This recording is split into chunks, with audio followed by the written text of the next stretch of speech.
यानंतर शेवटचा श्लोक आहे या दुसऱ्या अध्यायाचा.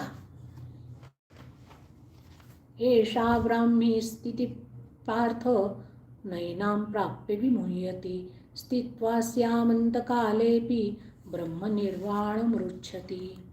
याचा अर्थ असा की हे अर्जुना, या स्थितीलाच ब्रह्मस्थिती असं म्हणतात. ती प्राप्त झाली असता कधीही मोह उत्पन्न होत नाही. या ब्रह्मस्थितीत राहिलेला पुरुष मरणाच्या भयंकर दुःखकाले देखील ब्रह्मस्वरूपच होऊन राहतो. असा जो पुरुष आहे, जो संपूर्ण विश्व आपल्यामध्ये जगतो आणि आपल्याला विश्वामध्ये पाहतो, ती जी त्याची स्थिती असते त्या स्थितीला भगवान श्रीकृष्ण ब्रह्मस्थिती असं म्हणतात.